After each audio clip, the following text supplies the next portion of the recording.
I'm the global spokesperson for UNICEF, so my job really is to tell other people's stories. So to go to places right now, obviously there is a crisis, there's multiple crises, there's the conflict, there's Mpox, there's now a funding crisis. So it's my job to come to a place like this and talk to incredible health staff, the amazing doctors at Panzi, and the people that they serve, the mothers, the new mothers, the survivors of rape, and talk to them about what's happening, and then to go out and leave here and go and talk to the world's media and talk to donors and share with them what's happening here, the incredible support that people are doing, but how difficult circumstances is, and how the doctors at Panzi and the people they support need the world's attention, and they need the world's fiscal support. When you sit, the girls who've been raped, who have babies, they're girls, they're little girls, they should have a childhood. So what I say to them is how brave they are. They come here, and after the psychological support they're getting, they're willing to talk to someone like me. They're willing to share their stories, to talk about the psychological support they get, or the friends that they get. So what I say to them is how brave they are.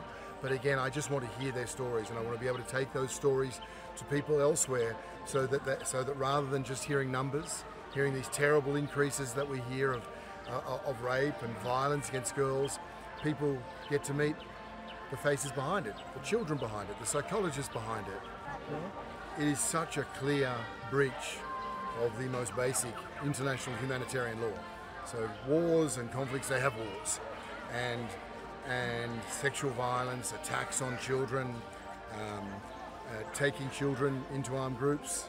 These are fundamental breaches of humanitarian law, and they are that way because of the damage they do to that child, the damage they do to that community.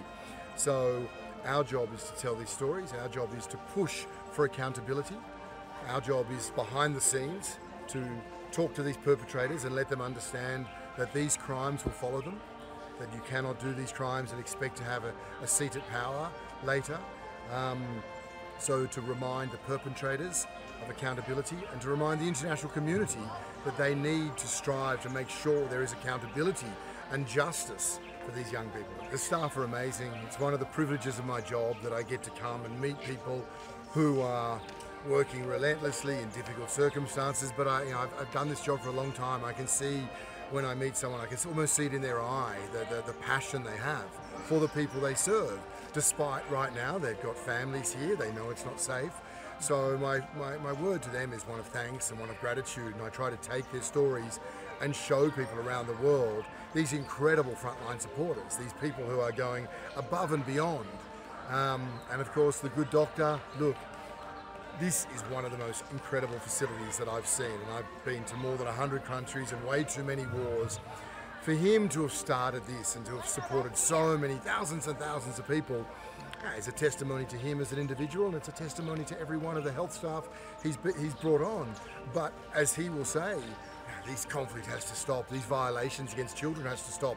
Let a facility like this be one of creating the next generation of Congolese. I've seen that. Yesterday, I was in a market with young Congolese people, volunteers, and you see, it's a very simple word, opportunity.